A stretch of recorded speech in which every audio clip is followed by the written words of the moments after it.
And welcome back to Bailiwick Guernsey Shipwrecks. I'm JP Fallais, and you're going to join us again for another couple of dives. Hopefully we'll get 2 dives. Might get 1 scallop and then 1 messing around, or maybe just 2 messing around. We'll see. I don't know what we're going to do. We're going to have to wait until Matt comes, because Matt likes to take over. He's sort of second in command, self-appointed, but we'll let Matt decide. So if it all goes wrong, it's Matt's fault, but it never normally does. He's pretty good. He puts us on the scallops and he puts us where we need to be. So let's get our gear ready and let's get back on the boat.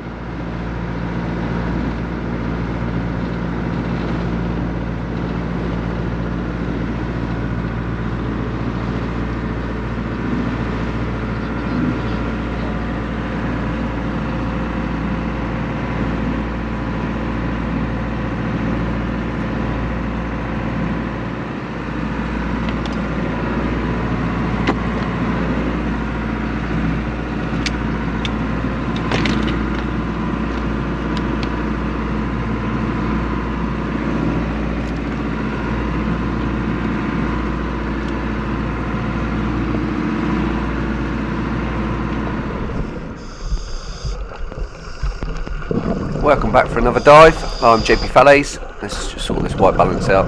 There we go, all good. We're working our way down, we call this Anfray. It's a reef just outside Fermain. And today I'm going to be diving with Matt. So Matt's just dropping down. It reminds me of like the start of Fortnite. Watch my kids playing that and they're all dropping out the sky. Almost like parachuting but under the sea. So we inflate our suits just as we hit the bottom, or before we hit the bottom. And just check my air. Oh, scallop straight away. Bargain. Normally you do that, normally you drop down onto 1 or 2 scallops. Just seeing which way Matt's going. And it is a little bit twilighty, it's a bit late on a Wednesday afternoon, or I should say Wednesday evening. It's about 5:30. The sun's starting to head down on the east coast. Oh, sorry, the west coast, and we're on the east coast. So this dive is going to consist of a slope of sand heading from between 20 metres down to about 45 metres. We're not going that deep today. We're just going to swim parallel to this slope, and we'll be going with the dive. There's quite a lot of tide at the moment, and we're heading south, which means the tide is coming up.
As you can tell, the visibility is still quite rubbish. There's loads of bits of snot hanging in the water still.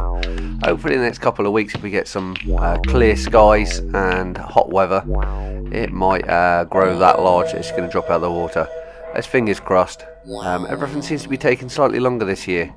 Even the spider crabs, they haven't come in the numbers they normally do.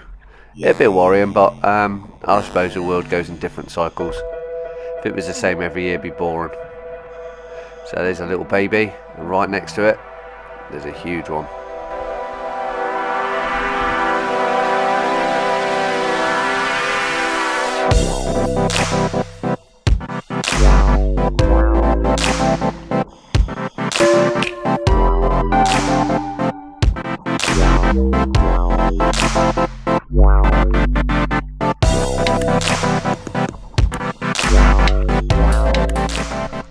This is quite a rare occurrence. There's a masked crab here.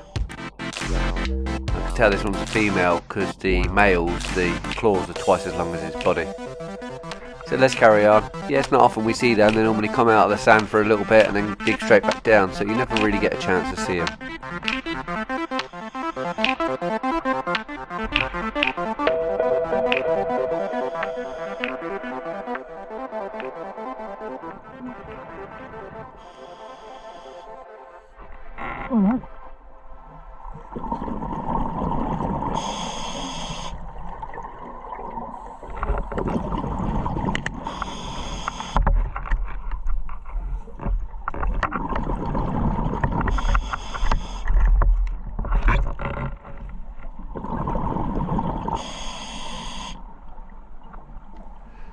There is still a load of females left. These are female spider crabs, but we haven't had them, like I say, in the massive numbers. Me and Richard were just talking about it. Actually, it's a shame. Oh look, it's another mass crab. Like I say, these are quite rare. The reason they're called mass crab because of the shape on their back. And another one. So this one's not as obvious. These are all three of these have been female so far as well.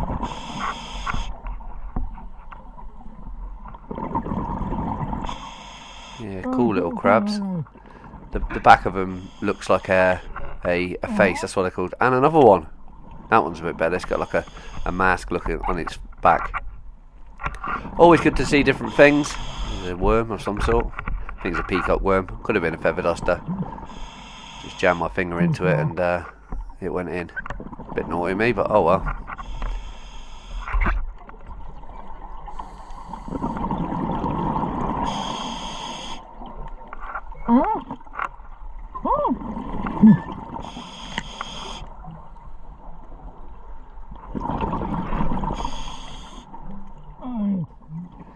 He's a lonesome, huge male.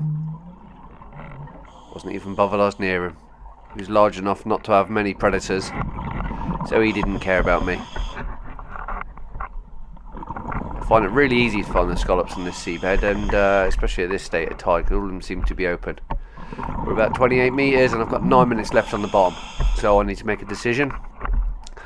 Do I carry on at this depth? Or do I shallow up? Get some good decent sized scallops here, so I might just stay a little bit longer.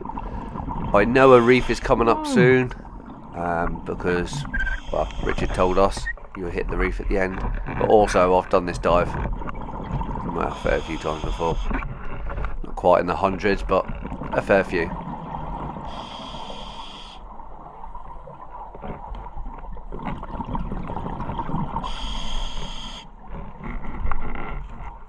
Every so often you see a puff of sand come up. I'm not quite sure what it is. This might be a razor clam or something else. You see, there's one on the left. There's a dragonet. Thousands of these around here, out on the sand. Seems to be ideal between 10 and 20 metres. These fish love it. So I've got 175 bar left, and I know I can sense I'm coming up to the reef soon. The sand has texture's changed a little bit, so now we're getting down towards Fermain. It's gone to this really soft like sand rather than the shelly side type sand. And there's a shanker, which is also quite rare as well to see it out. It's feeding during the day, just out on the sand. Decent size, well within a legal limit to take if I wanted to, but I don't want to. Just alongside it here on the sand is a red gurnard. This red gurnard is absolutely tiny. It's probably, I don't know, as big as my thumb maybe. It's hard to have scale underwater, but that is a tiny little red gurnard. Don't know what that was. Probably a dragonet that swam off that direction. And I can feel it. I can see the shadow. That's the reef. So weirdly here is almost like a bowl. The sand comes along and then drops down probably, I don't know, maybe 2 metres, and you can see the scour around the outside of it. So as the tide hits the boulder, the tide's got to travel faster to get around the outside. So what it does is it takes the sand with it. So this is where you see a big scour. It looks like there's a male and a female cuckoo wrasse. There's more than one female. This is the male. Really nice colours, and they say that we don't have colourful fish in Guernsey. They're pretty cool. They follow me. They follow you around, and there's some more females. The females have got the black dots on the back, and they're a browny colour. As with all wrasse, they're all born female, and they change into a male if they need one in the area. Again, another reef full of lovely bits of life. Elephant hide, coral, sponge. I can see Matt just waiting for me. Seems like the tide has slackened off a little bit, but it's probably just because I'm coming around the outside of this reef now. I'm kind of in the eddy part, and the tide seems to have changed directions. And there's a huge crayfish, the size of his antennae. Yeah, nice, really nice. It's always good to see. That's probably a breeding bull. And there's a cuckoo, just leaving me alone. Reef is full of life.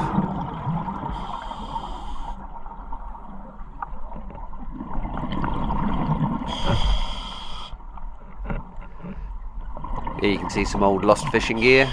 Looks like it's been down there for a while, running in between the reefs. Just have a little check to see where Matt is.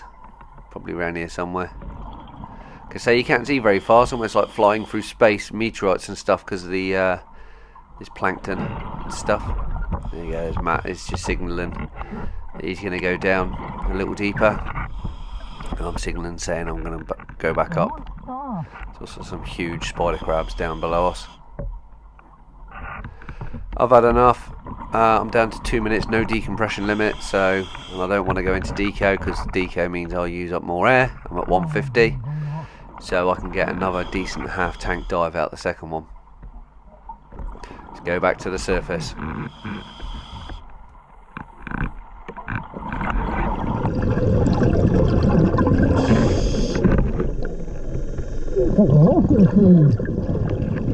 It's like a washing machine. You can see all the plankton, marine snow, is heading in different directions. It's swirling around me, it's trying to push me up, and then next minute it's trying to pull me down. And that's when I look up and Richard's above us. And look how many sea gooseberries there are in the water. Hundreds of them, which is a good sign, because they'll be filtering out all this rubbish out of the water as well. It's probably not going to be too much longer, maybe June time, where we start seeing the large jellyfish again.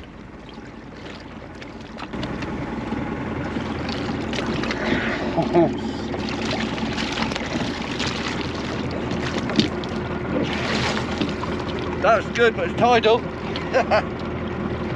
Oh. See the big crayfish? A big crayfish? Big crayfish. How big is big? The body was like that. Yeah. Around the back of a rock, a big pinnacle. There's Matt, he's up. I don't know how he stayed down up there and he's come up at the same time. Went that way, went that way. Now in diving they say that every picture tells a story. And what's the story, JP? That's my bag, Richard. Oh, that's yours. Yeah, I was filming. Oh, I thought so. Had to be something, otherwise, you know. See the size of that Cornet, Matt? Yeah. It's no bigger than my thumb. It was tiny. Yeah. Oh, that is a good dive. Funny when we fell into that bowl. Any spider crabs? Yeah, there's a few. There's some beasts. I'll get some on the next dive. Tell you what, it turned into a bit of a washing machine on the way up. Did you get that? Yeah. It was pushing you down. Yeah, and then it swirled around. Your bobble's done like a tornado around me. You was going north. Then south. That is a drift dive. A good one. Oh, it was. Okay, you got 21 metres. Back in for dive number 2. We've come right up now, closer to the harbour mouth. We're probably, I don't know, less than 3 minutes out of the harbour mouth now. And it goes to prove, as you'll see on this dive, you don't have to go far to have a really good dive and also see lots of marine life.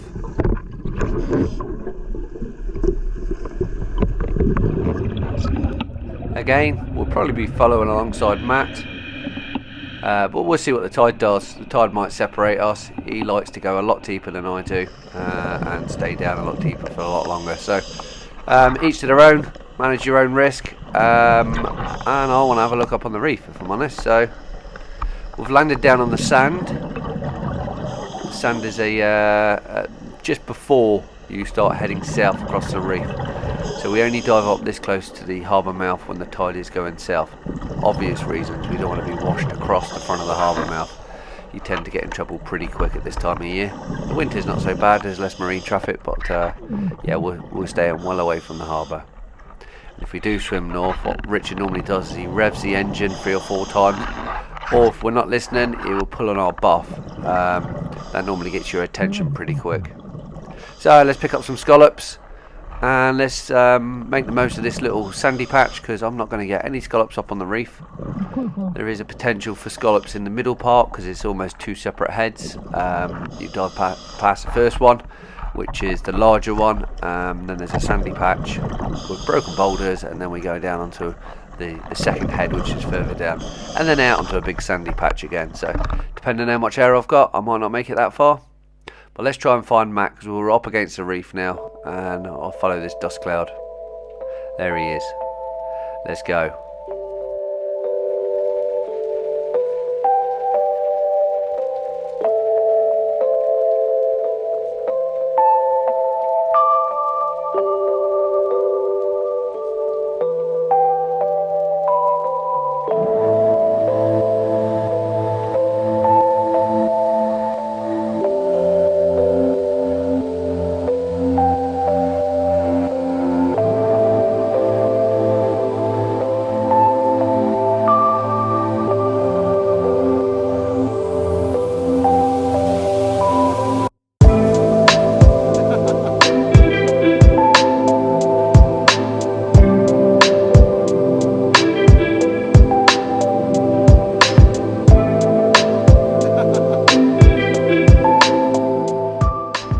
All these old cables I've been told are from the Queenie days, and those are long past. Not quite sure how long ago. There's an old dead man, and this is probably a term I've coined. This is a wrasse hole. Tend to get them. All large wrasses congregate under the same rock. I think I might have made it up. I don't know. Someone might have told me that, but probably something silly, so I probably made it up. You see, they're all coming out now as we swim past.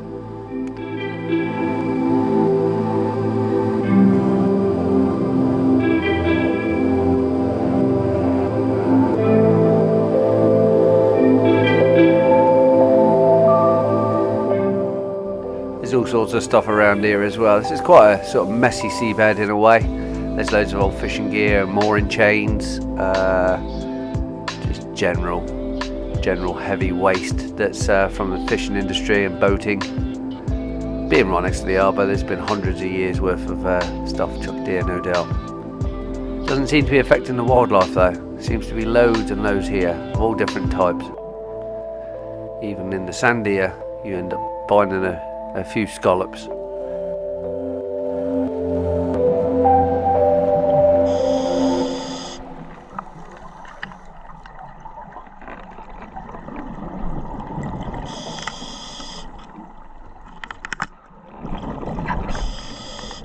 That small fish looked like a painted goby. And here we go onto the sand, just around from the first head now, so there's a few here.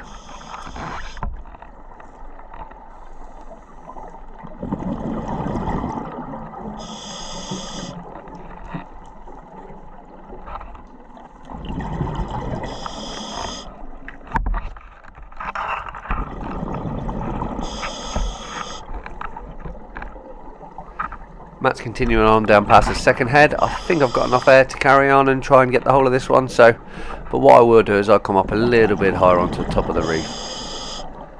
There's always stuff to see at different depths. There's different animals, different stuff to look at. So I'm going to try and stay up on the reef a little bit. There's a sole. It's not a Dover sole. It's a shoe sole. Like I say, there's rubbish everywhere around here. It'd take you quite a while to clean it up. Just check my air. Oh, 90 bar. Loads left. hardly used anything. I've got 19 minutes left until I go into deco. 21 metres. I know it's only going to get shallower from now because I'm going to plan it that way and stay right up against the reef.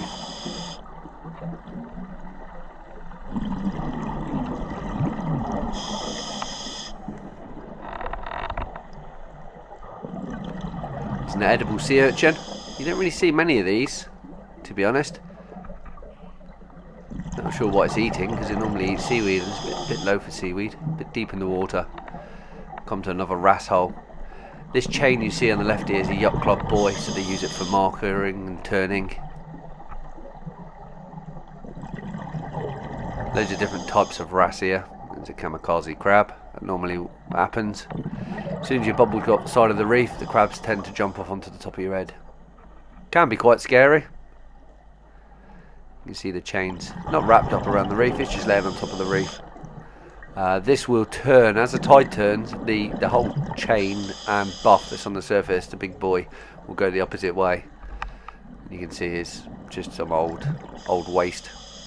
And this is the fairly newish dead man, heavy sinker. And there's a nice scallop rating for me to collect. He might even have some rust on him from that anchor, the chain. Right, let's carry on. Normally there's a little bit of bottles and stuff to look at, and there's one just here. I can tell it's an oldish one because it's got a blob top. See the lip's been applied, pushed onto the top after it's been formed. So let's carry on. I need to go and try and find Matt. He's on from that direction. Oh, I can see him. That's okay. I can see his torch. And he can probably see my torch. So he's just signaling to me to let me know where he is. And then we're going to carry on.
That was a big old wrasse. I call him strawberry wrasse, but looks like a strawberry really. Got 75 bar left, so we're getting short on air. I want to be breaking the surface really when I'm back at 50 bar. I'm not bothered if I'm probably 10 bar under, but you got to be a little bit cautious. There's another crayfish, always good to see. That one's a little bit smaller than the one I seen on the previous dive. Probably not legal. We can't take them anyway, so it's illegal to take them whilst diving. The leopard spotted goby underneath there. Ideal habitat underneath an overhang on sand. Here we have some colonial anemones here. These ones are yellow cluster anemones. Don't see too many of them, to be honest, but it's always good when you do see some.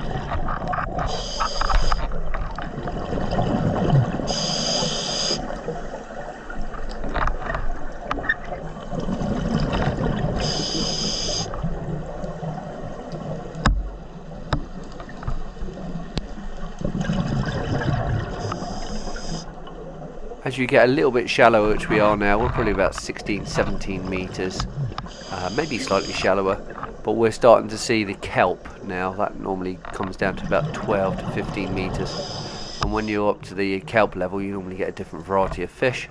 And here we can see pollock, some sort of fan worm there. And there's quite a few pollock on this head, to be honest. Normally you see bass as well, but I haven't seen any bass just yet. That's a wrasse. The difference between the wrasse and the silhouette is the tail. So when you see a pollock from below, and all you do is you see the outline, it's just like a triangular tail to it.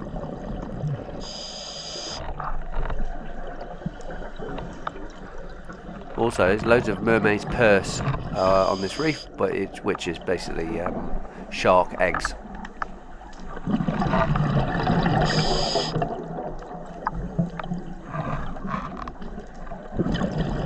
That's a huge amount of chocolate finger sponge back there.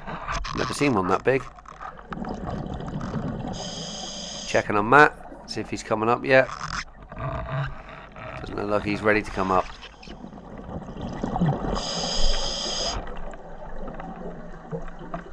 We are almost now around the outside of the second head and going to start heading back onto the sand.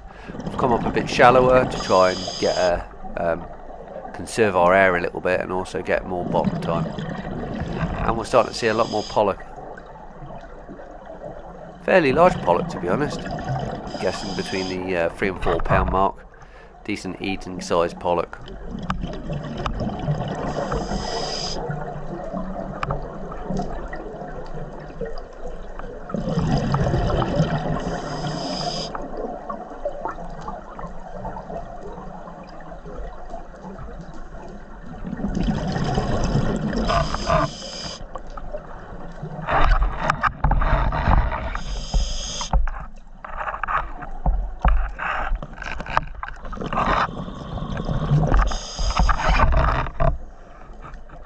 Bar left until I've got to start making my way up.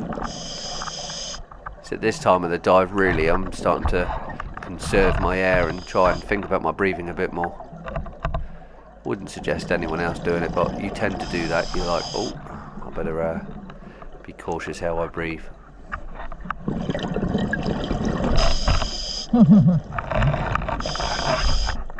another cray, just hiding down inside that ledge.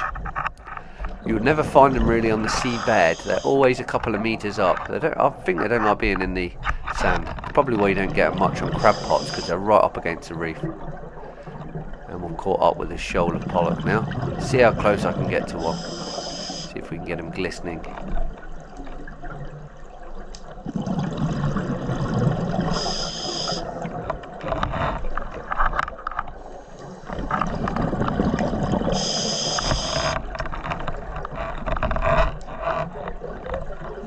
Keep looking across to Matt for reassurance to make sure he's going to come up. I'm at 55 bar of air. You can stay down here. I'm going back up.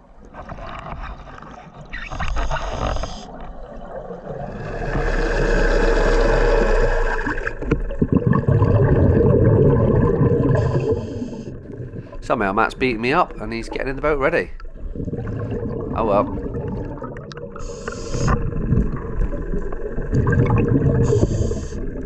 Safety stop complete. Let's go up.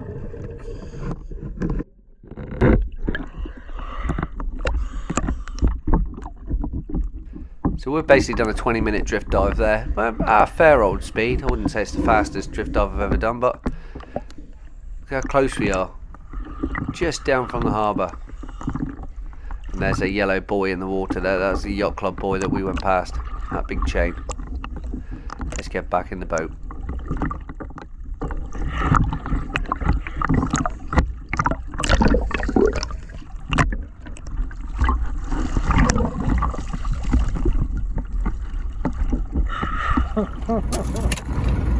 What is that, slipper? There's a slipper, look. Never seen one before that's taken the shape of the shell. Yeah, that is cool. But it's an empty one. Oh. Could be an octopus. Yeah. Killed it. Eh? Could be. Killed it. Yeah. Is there a hole on the other side? No. No. Weird. That's a strange one, eh? Very weird. Yeah. Goes back. Well, it shouldn't really, because it's an invasive species. You should kill it. Yeah. Take us up towards the harbour.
Thanks for that, Richard. That was amazing. 2 amazing dives. It's nice to dive with somebody for a change. More of a solo dive, you. Well, no, I knew you were there. Yeah. I could feel you breathing.